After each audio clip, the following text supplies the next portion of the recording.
Thank you for encouraging me.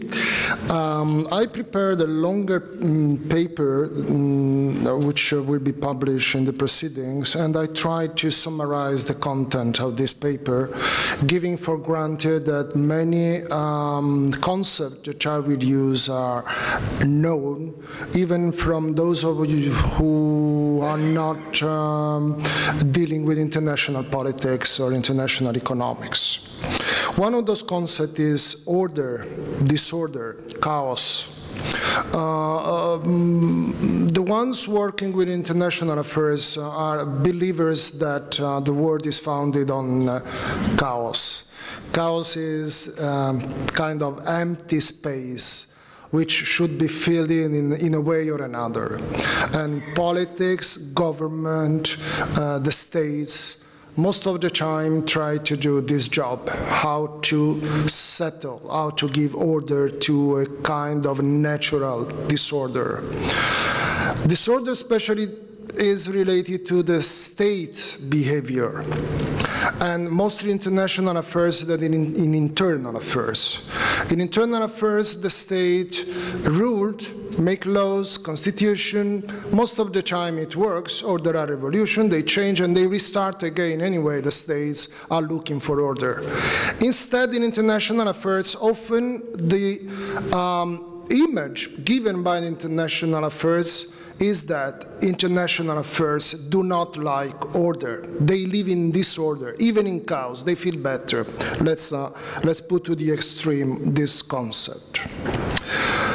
When we look at the Mediterranean affairs, we find probably in the present time the best example of what I just said. So the first question to be raised is how order can be established in international affairs, and especially Mediterranean, to set limits to disorder or even chaos, as we said. The second question is how to enforce that order with respect to the chaotic situation in the countries of the Mediterranean, which, in my analysis, is not the Mediterranean bordered by the countries looking at the Mediterranean, but goes to Asia, Central Asia, and to the Gulf in a way or another, because as geopolitics and geoeconomics are concerned, this is really one region. I call region, we may discuss a lot, but let's call region. The incapability of the Mediterranean states to set order in the region, what is evident, requests a solution. Where the solution may come from. Could it be a democratic solution, let's call democratic, or should it be imposed? And other questions. Let's try just to go through. Of course, when we say international community has to give order, first comes United Nations, United States of America, the universal organization and the power of our time. But would it be enough? Well, one of the things I am going to tell you is that no, the answer is no, is not be enough. Because we need a model of relations in the area which could last and which could be able to solve the problems which are originating the tensions, even the wars, splitting, uprising, terrorism.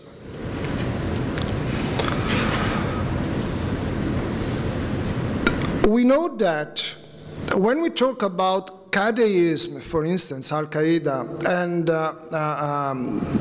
Islamic State, or whatever you want to call it, these are responses which are giving wrong response, we may say, wrong output coming from the disorder.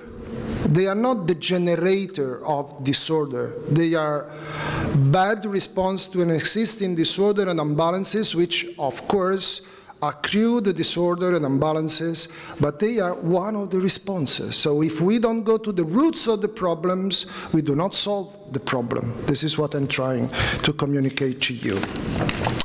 I wish just to quote for a moment the lesson coming from Carl Smith's analysis. We can share or not his position, but what is interesting here is that he starts from analyzing the world as an empty space, which is precisely where we are, order, disorder, chaos. In Carl Schmitt's analysis, the word always, this empty space always is filled in by a power.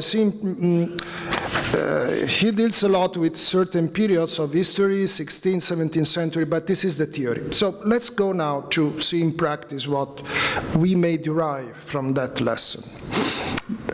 Number one, to transform chaos into order is not an easy or sweet operation. It's a chirurgical operation. Land and space are cut in different parts, and each of them is subjugated to a process of sanitization. I make the concept extreme to provoke your mind. This is a traumatic and suffering process, and most of the time it is imposed by the powers in different periods of human history. In that context, international relations could be assumed as a work in progress, aiming at imposition of the order, top down. With the immediate heavy consequences in international affairs, you may expect. Another writer, Karl Kraus, would object, let the chaos be because the order did not work. No, we need order.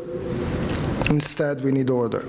Second consideration, nature, when we say nature, we look at animals, forests, we are some of nature, but nature is another thing. Nature shows a permanent and insurmountable horror vacui, as the Latin said.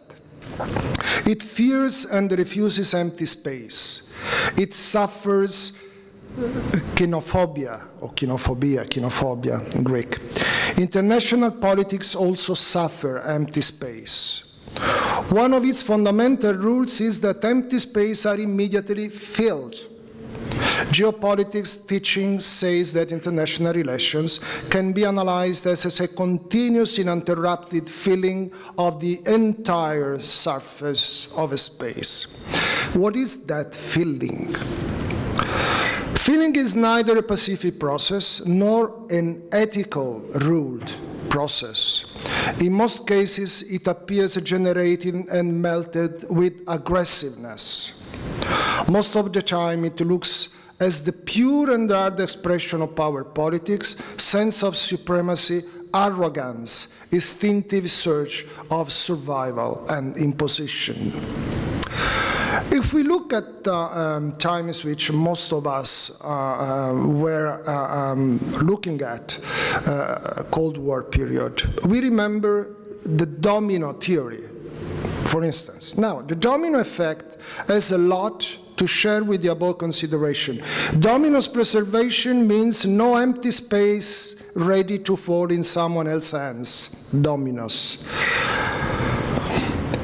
If we look at George Kennan's containment theory, which was at the source of American policy during the Cold War, once again, containment means this is our space, this is yours, don't come here because this is ours, we do not come there because this is yours. Once again, it comes back the same idea.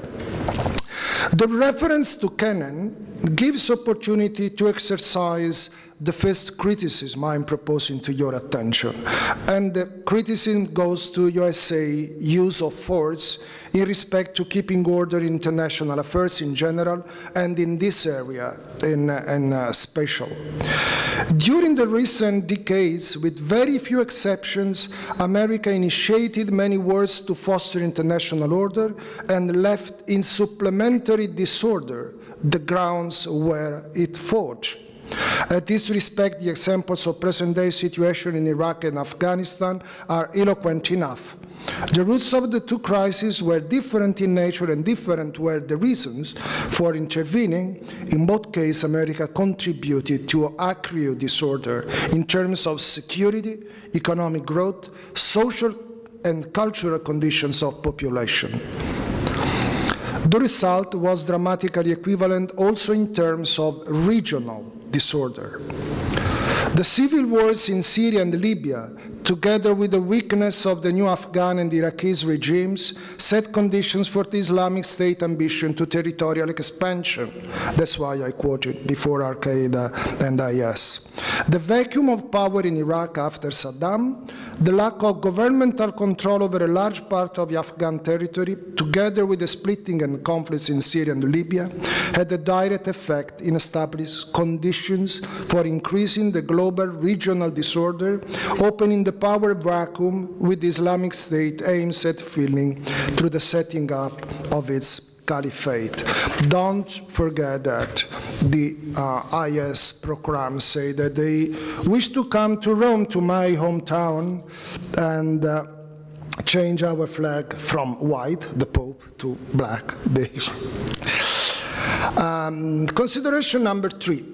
Territories, with very few exceptions, are essentially the anthropic geography they show, the inhabitants.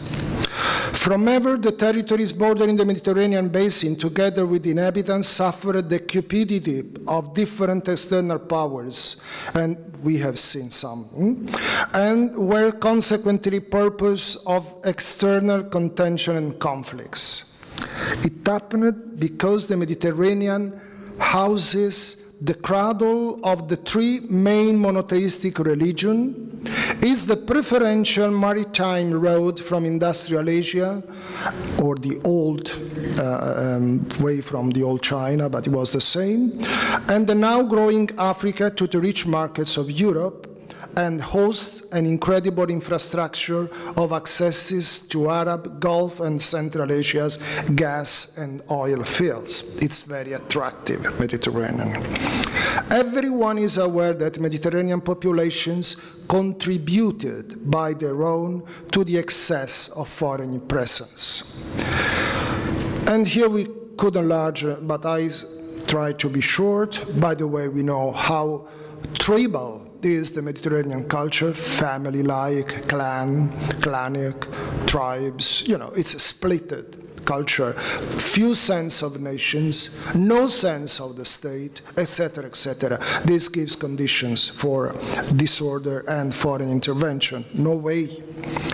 Probably only the so-called Francophonie, Algeria, Morocco, Tunisia, shows a certain state legitimacy or conscience, but in general, even in Italy, sometimes we fear that the sense of state is very, very poor. So the weak legitimacy of the states contributed to the overwhelming influence and presence of foreign power in economic, military, and political terms. This is the assumption. The gloomy picture does not only refer to the southern countries. Portugal is still poor in most part of its territory and left authoritarian regime only in 1974. We always look to the southern shore, but the northern shore also gives problems. Spain, which came to democracy only after the death of Franco in 1975, suffers skyrocketing structural rate of unemployment, especially youth unemployment, social and territorial imbalances, separatism in Catalonia and Basque territories, and in the near future, a worrying institutional confrontation between republicans and monarchists is expected, and the likely disruption of the bipartisan regime at the next election, which guaranteed democratic and economic growth in the last 40 years in favor of a populist, communist, leftist-led new parties. Greece, which was back to democracy only in 1974, thanks to the failed invasion of Cyprus by the junta, shows a disrupted economy and a financial collapse. I don't have to enlarge. Here again, the two historical parties, PASOK and Nea Demokratia, are not more in government, and we don't know what could happen of Greek politics. Cyprus is still a divided country, with Turkish army occupying the northern part.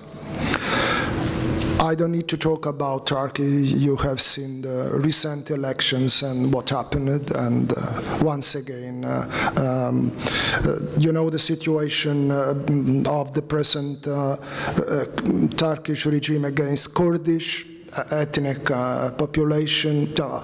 Once again, I cannot enlarge, but I give for granted that most of the things I'm referring to are known. By the way, Turkey continues to be a pillar of NATO in the region, is the door to Russia, is the door to Middle East. So imagine how calm we may be when we look at the turmoils inside Turkey, which is fundamental in the strategic situation of the region and the Mediterranean. Then if we go to the south, once again, I don't need to enlarge, so discouraging is the situation. Egypt is under military regime. The claim is we have to stop Islamic Brotherhood.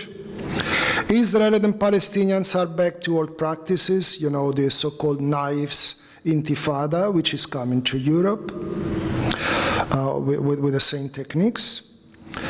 Syria is broken and destroyed by a ferocious and bloody war, which may expand at any moment to Lebanon. Libya, you know, it's split into probably more than two parts, and is candidate to partition. Maghreb, Tunisia is fighting to save its spring against the attacks of terrorism and internal fanatics.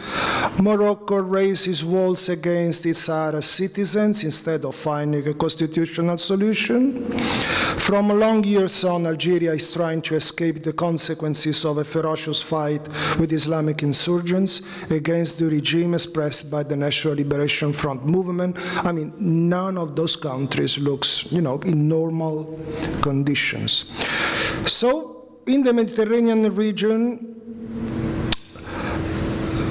we have this situation, and where no clash of arms is spreading, mass migration, ethnic internal discrimination and strife, economic and social malaise appear.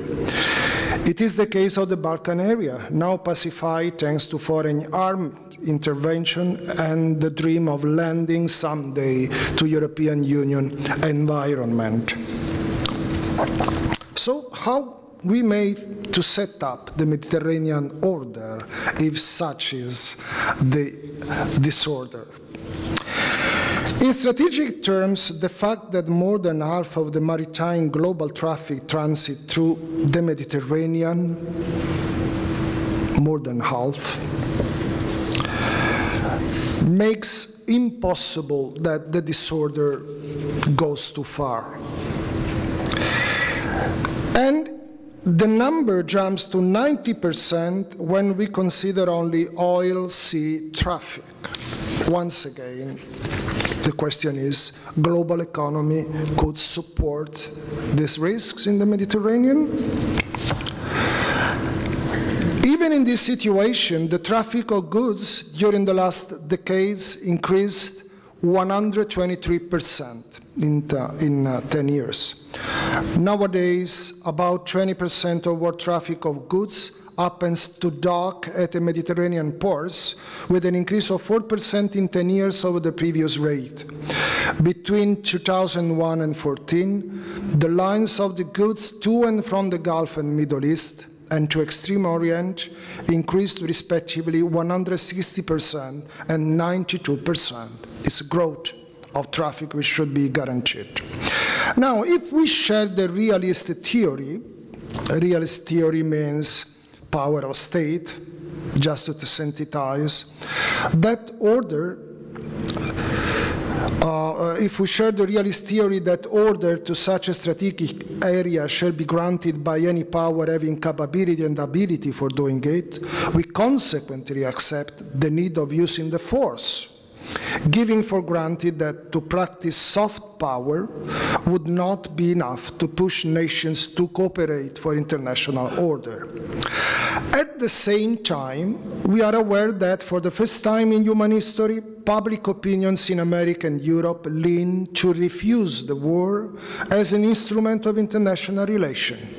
It is not by case that the war planners are theorizing unmanned war, drones, etc., where the human factor on ground tends to disappear and drones or other machines substitute it as much as possible. We are also aware that traditional wars are no more effective in solving the international crisis. This was one of the criticisms to USA I proposed. One of the reasons is that after the Second Iraq War, the last traditional war in present times, we could say, they are no more shaping themselves neither as authentic international conflicts nor as pitched battles. They instead express themselves as internal, civil, ethnic or religious conflicts impossible to be managed through the traditional use of force. It's a useless instrument, the war, the traditional war in present times. Let's go to idealism, the other big theory. Idealism looks more to international cooperation. Idealism never worked in the Mediterranean region. Every time a minded leader tried to inspire unions of states and or integration of economies, he failed.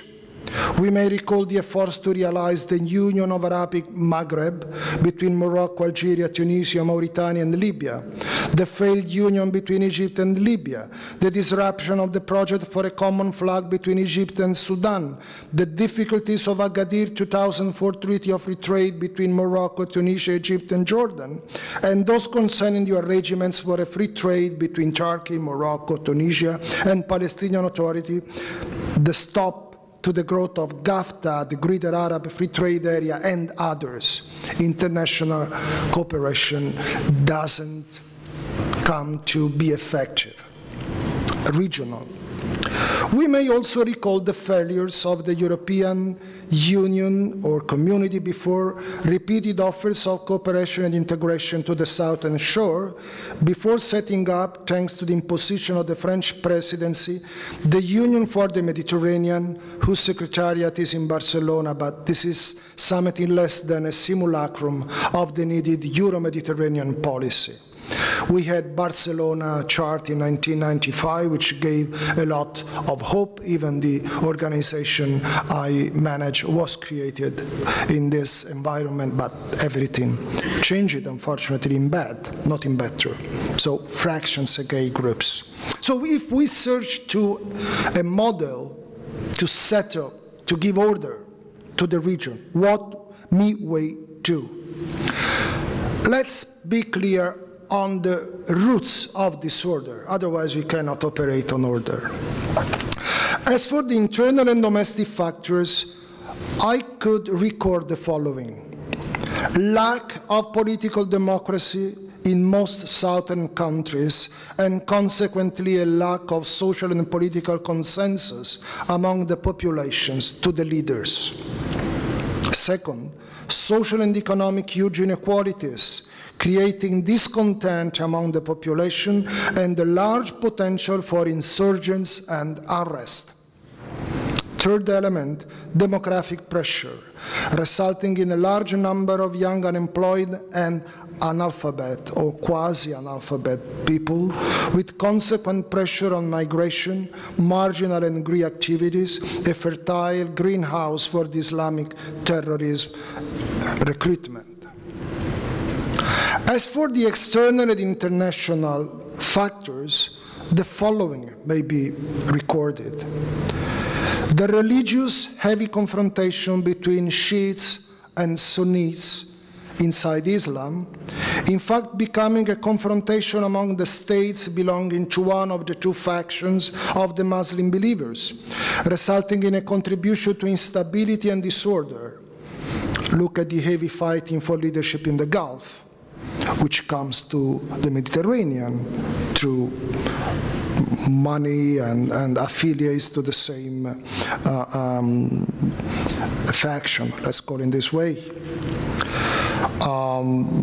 Iran and Saudi Arabia, every one of us is aware, are not precisely friendly nations, and they export to the Mediterranean their tensions. Look at Gaza Strip situation or Lebanese situation, just to make you aware of that.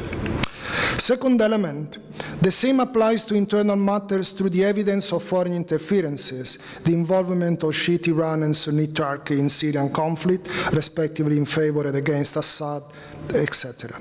The unresolved Palestinian situation, of course, with the scandal of a nation deprived of its multi-millennial heritage and forced to survive as a refugee in its own land.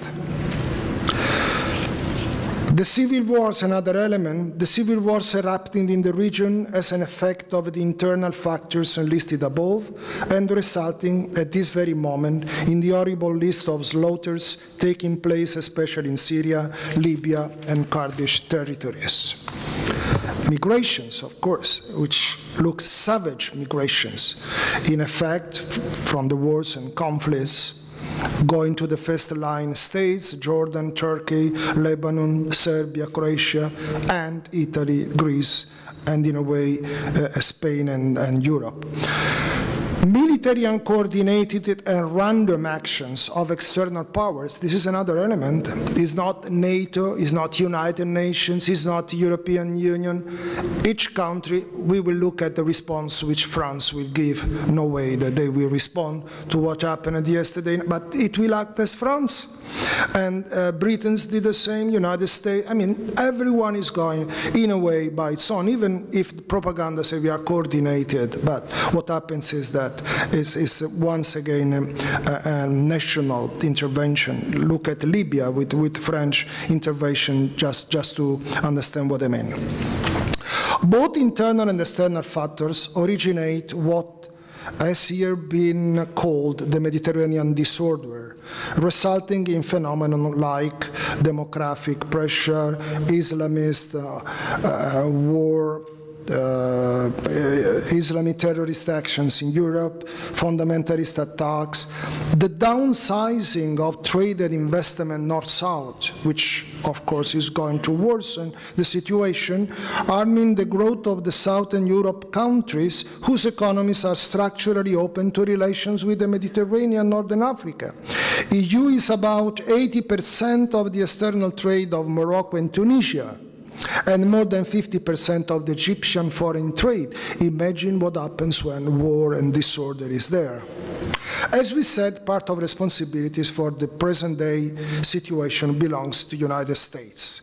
After imposing to previous colonial European powers to withdraw from influencing the Southern Mediterranean politics and assuming the role of the sole true guarantor of security and political evolution, USA made fundamental mistakes as far as crisis management was concerned. Number one, it did not act as an honest broker in the controversy between Israel and the Palestinian nation, de facto tolerating the risky part of Israel chose in the last 2 decades after the Labour Prime Minister Yitzhak Rabin assassination. Second, it never elaborated a comprehensive project to give order to the region in alliance with the Europeans through NATO and European Union. US did something like for Eastern Europe after the falling down of the communist regime. It did not in the Mediterranean. The bilateral alliances with local regimes, first of all with Israel, Egypt, Saudi Arabia, worked for American interests. They did not work for the regional stabilization order. It never completed the military job it decided in different decades to carry on in the area. From Lebanon in 1958 to Syria and Iraq nowadays, US opened Pandora boxes and never closed them after finishing the dirty job it initiated.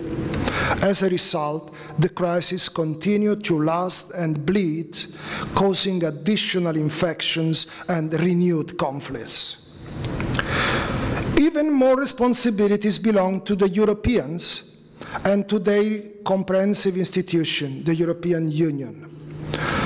Here I don't want to enlarge, I said already that all the politics done by the European Union vis-à-vis the Mediterranean were just starting and never being completed. No much investments, it didn't work.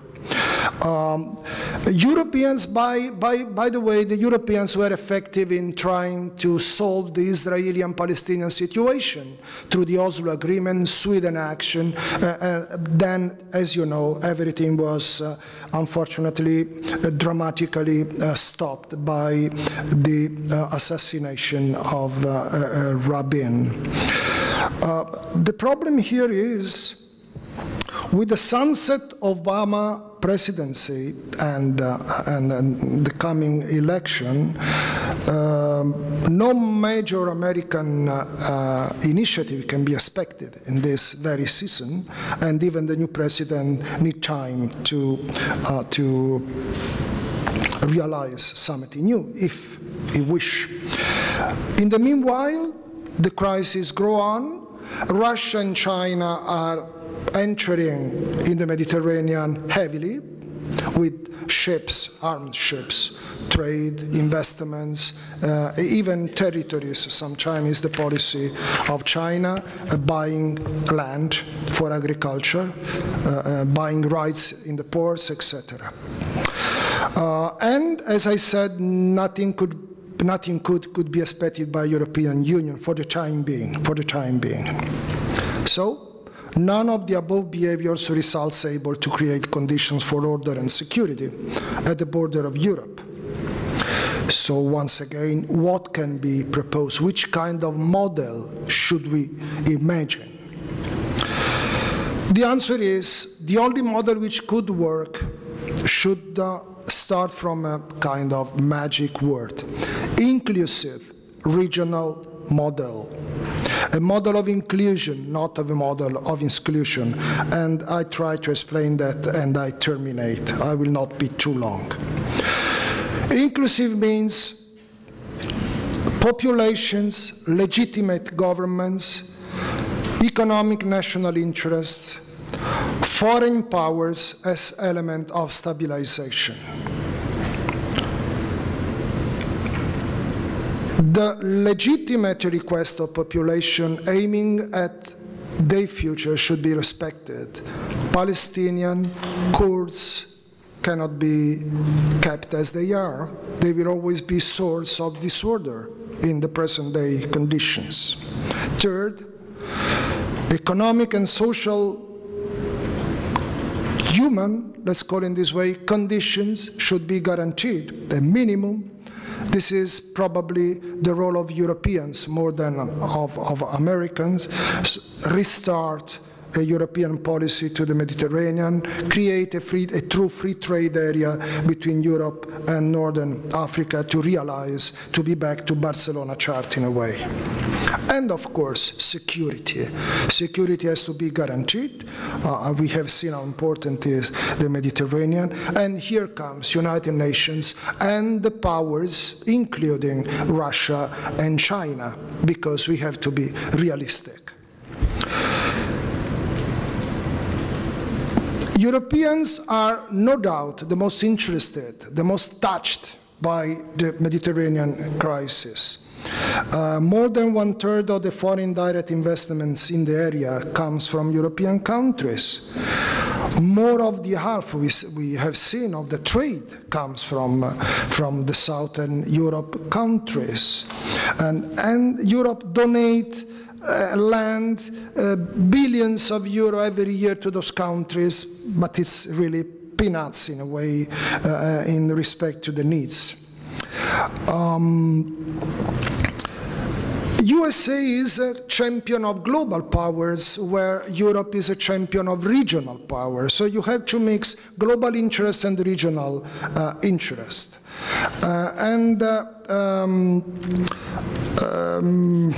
I try to rush because the time is going on. Why the Springs failed, for instance? The Springs in Arab countries were fueled by United States foreign policy more than from the Europeans. Was too early? Well, the example may come from Soviet Union. America never requested to Soviet Union to become democratic. It requested not being aggressive, not being democratic. And the assumption was democracy will come at appropriate moment. Well, why don't we act the same with Arab countries? First, stabilize the region, and then democracy will come at appropriate moment. If democracy, it could look as a kind of cynical European Machiavellian theory, but this is what it has been practiced and worked. The peers are good when they are mature, not when they are green. You understand what I mean? There are not conditions nowadays for going straight to democracy, apparently. Not in all the countries. Let's see Tunisia. Tunisia is the only example which is trying to survive. Let's see what happens. But the priority is order and security. First, survive, the Romans said, primum vivere. So you survive and you live if you have security and order.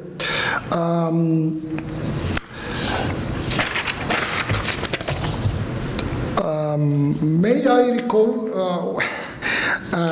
well, we don't have time.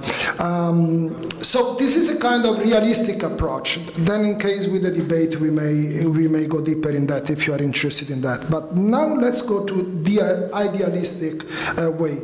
Idealistic means that you cannot solve the problem if you don't have United Nations, international cooperation, European Union, together with the nations in the area working to the new model.